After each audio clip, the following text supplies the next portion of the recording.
టైంలో సార్, అప్పుడు ఫస్ట్ 95లో 94లో. అది నాకు మొత్తం నేను అనుకున్న సమాజానికి, నేను చూసిన సమాజానికి, వాళ్ళని నమ్మి ఎంత మనకు ప్రామిస్ చేసిన వాళ్ళు కూడా ద్రోహం చేస్తున్నారు అన్న విషయం నాకు అప్పుడు అర్థమైంది. ఆ టైంలో ఈయన నా ఫ్రెండ్ అదే భగవద్గీత అని చెప్పి ఆయన దగ్గర కలుస్తుండేవాడిని. ఎవరైనా సాధువులు అట్లా వస్తే కూడా అతను పిలిచి సజ్జన సంగతి అప్లై చేసేవాడిని. చిన్నప్పటి నుంచి కూడా మా ఇంట్లో భారతము, భాగవతము, రామాయణము ఇవన్నీ జరుగుతుండేవి.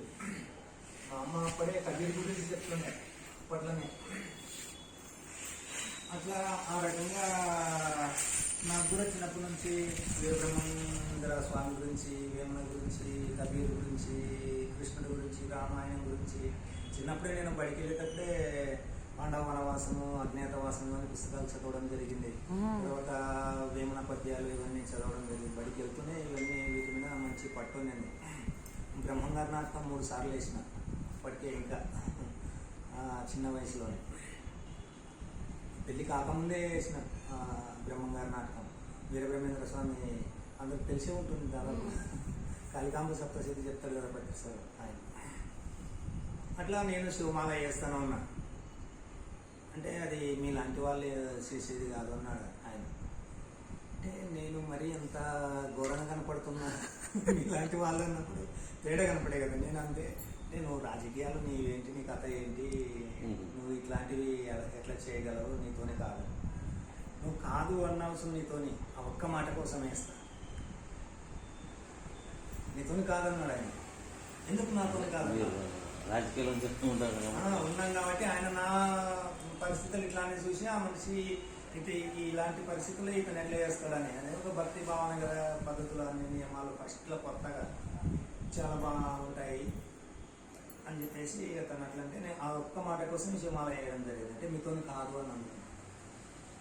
ఎప్పుడైతే శివమాల వేసానో ఇంకా 365 రోజులు టెంపుల్కి. శివమాల అయిపోయిన తర్వాత మామూలుగా జనాలు అన్నీ ఇంకా అన్నీ మామూలు అవుతాయి. ఆ చికెన్లు, మటన్లు ఇవన్నీ తినడం, తాగుడు ఇవన్నీ అవుతాయి. ఇంకా మనకు అది లేదు. అది ఎప్పుడైతే శివమాల చేసి ఇంటికి వచ్చానో మా అమ్మ చేసింది ఒక 15 రోజులకు. ఆ స్మెల్ చూసి వెంటనే జ్వరం వచ్చింది. ఆ స్మెల్ వాసనకే జ్వరం వచ్చేసింది. ఓహో, నాకు శివుడు దీని నుంచి దూరం చేసినాడని అనుకుని నా భార్యతో అన్నా, ఇట్లా సంగతి అంటే, నువ్వు తినకుంటే మేము ఎందుకు తింటాం, మేము కూడా తిన్నాం, వాళ్ళు మానేసినాం. ఇంకా 2 సంవత్సరాలు శివమాల, అంతే 2 సంవత్సరాలే, 95, 96.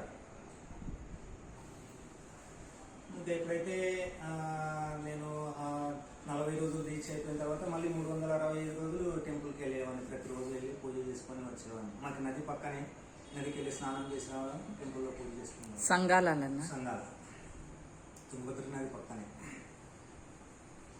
అట్లా నేను ఇంకా అప్పుడు నా టైం ఏంటి, ఇంకా జనం గురించి అర్థమైపోయింది. రాజకీయాల్లో ఉంది, ఇంక ఎవరిని మాట్లాడించేది లేదు, ఎవరితో ఏం లేదు. ఇంకా మొత్తం అందరు కట్. నా పొలము, నా గుడి, ఇంకా నా పుస్తకం. అప్పుడు పుస్తకాలు చాలా చదవడం జరిగింది సార్. భగవద్గీత మీద మంచి పట్టు వచ్చింది. రోజు టెంపుల్లో భగవద్గీత పెట్టుకుని మైక్ పెట్టుకుని చదివేవాడిని. ఇంకా ఊర్లో అందరూ స్వామి స్వామి అనేవాళ్ళే. అట్లా ఆ పుస్తకాలు చదువుతూ ఉంటే నాకు రామకృష్ణ కథామృతం అనే పుస్తకం దొరికింది. 5 భాగాల సెట్. రామకృష్ణ కథామృతం అని ఒక పుస్తకం 5 భాగాల సెట్ ఉంది సార్. అది టీటీడీ వాళ్ళు ముద్రించారు, తక్కువ రేటుకి వచ్చింది. దాన్ని చదువుతూ ఉంటే ఒక చోట మణి మాస్టర్ ఆయన రాస్తూ ఉంటాడు. రామకృష్ణ పరమహంస దక్షిణేశ్వరాలయంలో ఆ భక్తులకు చెప్తా ఉంటాడు. వచ్చిన వాళ్ళకు, సాధకులకు, వాళ్ళు అడిగే ప్రశ్నలకు సమాధానాలు చెప్తా ఉంటాడు.